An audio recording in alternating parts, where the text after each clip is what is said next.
Am I the a-hole for clarifying via social media post that my wife's baby was the product of her illicit affairs? My male 49 wife Cynthia, female 45, got pregnant against my will after we had discussed and agreed on not having any more kids. We already have female 18, male 13, male 8, and male 4, and I was scheduled for a vasectomy. She claimed she was on a pill, but I was using rubbers because I wanted to make sure nothing happened. I had my vasectomy, but she was pregnant a few weeks later. She was overjoyed, and I wasn't. I didn't want to be an old dad. She claimed the pills didn't work. I never pushed for her getting surgery because I know it's harder for women, and she said injectable contraceptives hurt her health. I checked all my condoms, and all of them had been pierced. We had a huge argument that ended with her crying.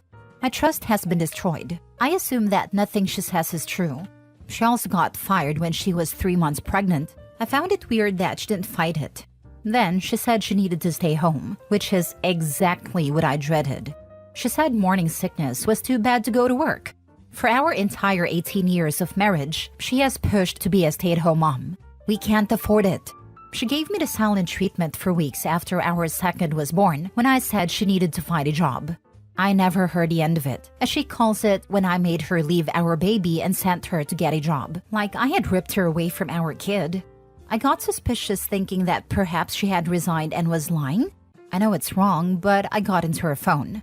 Long story short, she had a workplace affair, and she and her affair partner both got canned.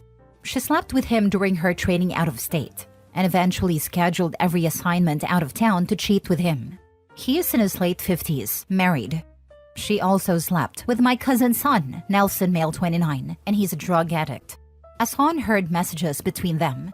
He would come to my house when I was out. I've asked the neighbor and they confirmed. My neighbor said Nelson would show up sometimes 2 days in a row when I was out. I checked my schedule and it could have been when I went to Ohio for 3 weeks. I came home on weekends, but everything seemed normal. What's worse is that Nelson calls me uncle. I let him stay over a couple of times. She also used our own kids, our 2 youngest, as leverage, promising that he could see them if he didn't pressure her and kept his mouth shut. So she obviously put him in some type of a stepdaddy role. She told him the pregnancy was his baby. I hate him, but I think she manipulated him because he has zero relationship with his parents or his siblings, and he kept texting her about how she was like home to him. I lost it and woke her up.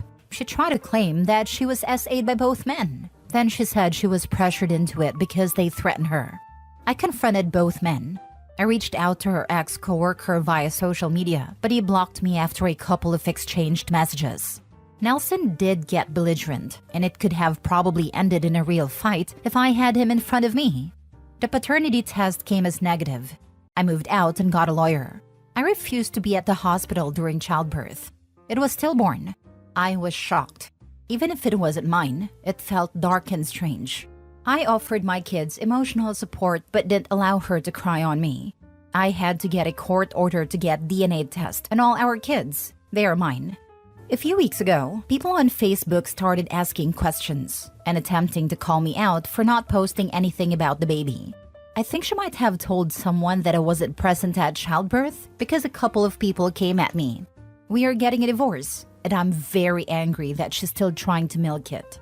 I told each person the truth separately, but eventually got fed up with looking like the bad guy and wrote a post saying thank you to everyone who has reached out to insult me, but the baby was not my child, as per the paternity test.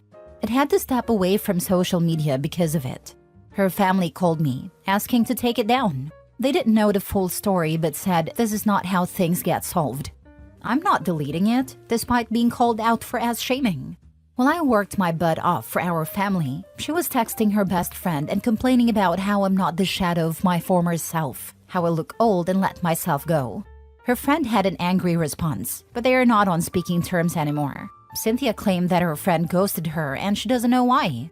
I'm suing for custody, since she repeatedly took my kids across the state so that Nelson could hang out with them, and left them with her dad before I came home from work so that she could go do work stuff and hook up outside of our marriage. She had been begging me to not ever tell the kids about the paternity test, but they needed to know the truth before she twisted the narrative. Our daughter won't speak to her, and our second child wants to come live with me. I'm sick of crying sporadically because sometimes I'm driving and can't hold it in. I can't even watch adult vids because she and her affair partners come to mind. I had a family, and despite everything, I was proud and happy, and she took it away.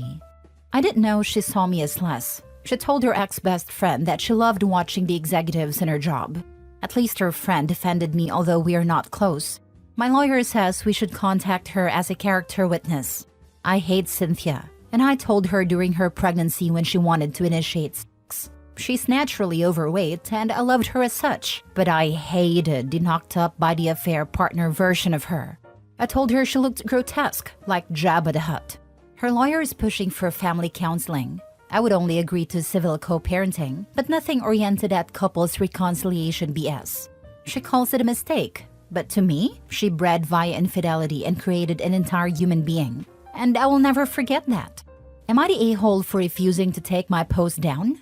Am I the a-hole for refusing to show compassion? All I want is to get out of her life, and I feel like she's trying to keep me from moving on. Sorry if I don't make too much sense, but my mind is still foggy. Now for the top comments. She is gaslighting you so bad. It is really sad and extremely frustrating.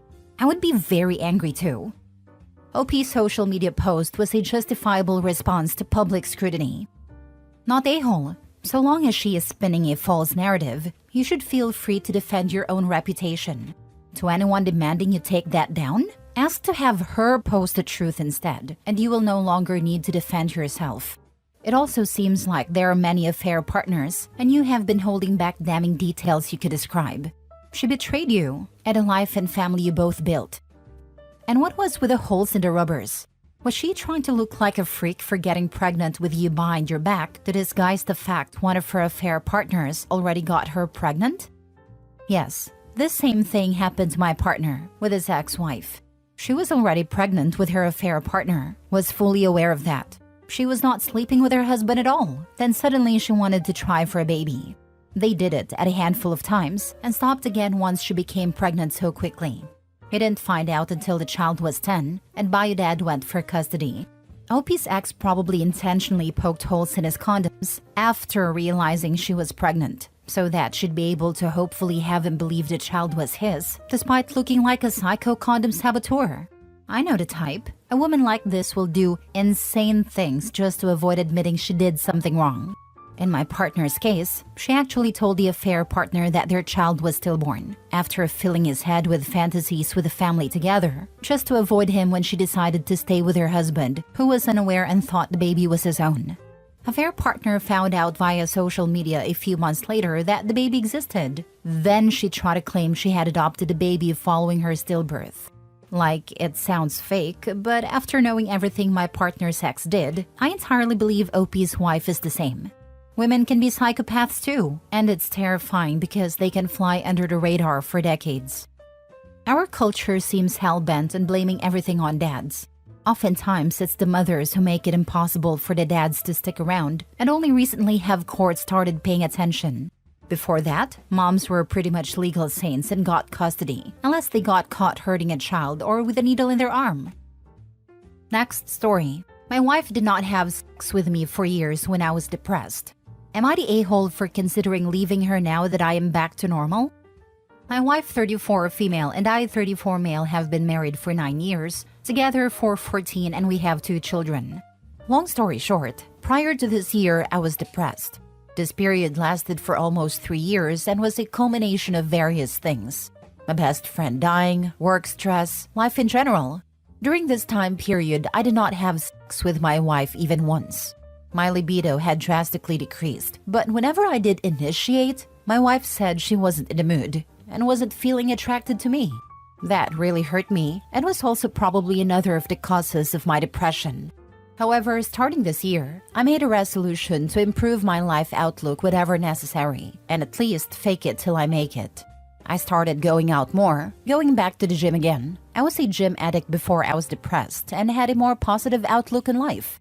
It's been almost 9 months now, and I can say I'm the fittest I've ever been, because I really slog it out at the gym and take out all my frustrations there.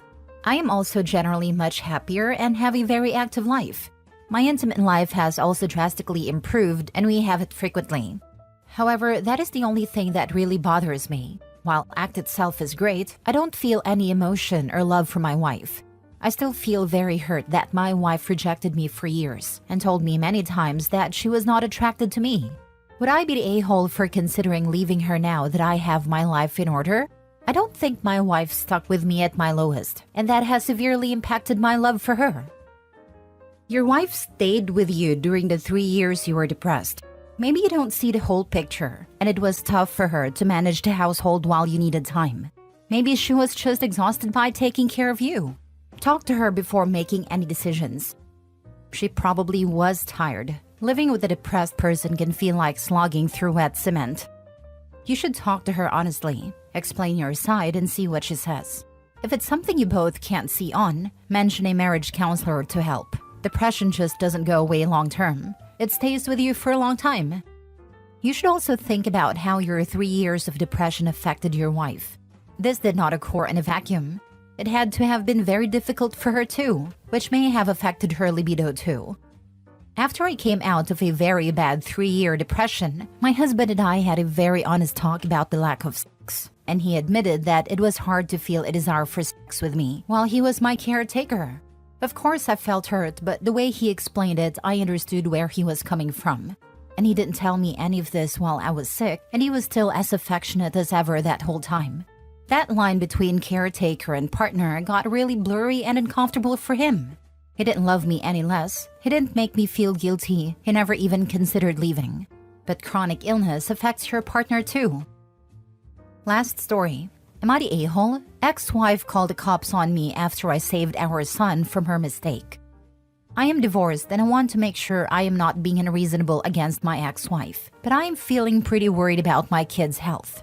We have a 5-year-old type 1 diabetic who was diagnosed on his first birthday, so we've been at this for 4 years. We got the Omnipod system this year and we all went through the training. Insulin pump. I woke up on Monday morning to texts from his mom saying his blood was 425 to 525 plus. 85 is normal. From 11 p.m. through the night. It was currently 6 a.m. and his blood sugar was still too high.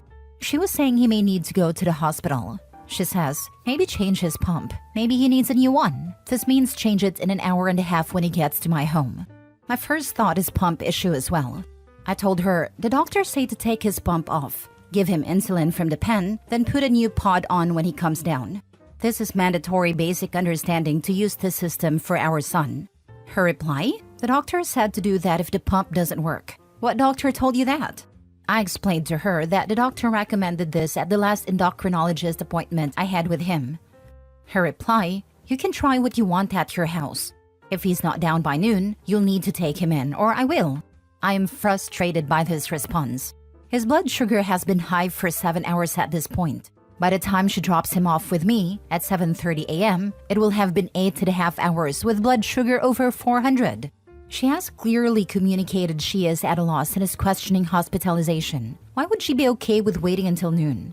That will be 13 hours with blood sugar over 400 and serious risk/certainty of DKA. His blood turns to acid. I reply, if you bring him to me ASAP, I'll get his blood down quick. If you think he needs a new pump, you should not wait on that, especially if you think he's close to hospital level. You need to provide me with all the troubleshooting steps you've already attempted. Her reply, I don't think there is anything wrong with the pump. I don't think you realize how high his blood sugar is. This is much worse than normal. If this happens at your house a lot, then there is a serious problem. Troubleshooting steps? This is our son, not a robot. Try to care for him just like I have done all night. If he is not better by noon, we will take him in. Hospitals help, not harm. To her, I do not think there is anything wrong with the pump. I remind her of the text she sent where she says, maybe change his pump. Maybe he needs a new one. I ignore the rest of her jabs as I am worried about my son and feel helpless to help him when I know what to do and she isn't following the training. I simply reply, tell me what steps you've taken throughout the night. Did you bolus for phantom carbs? If so, to what degree? Did you test for ketones?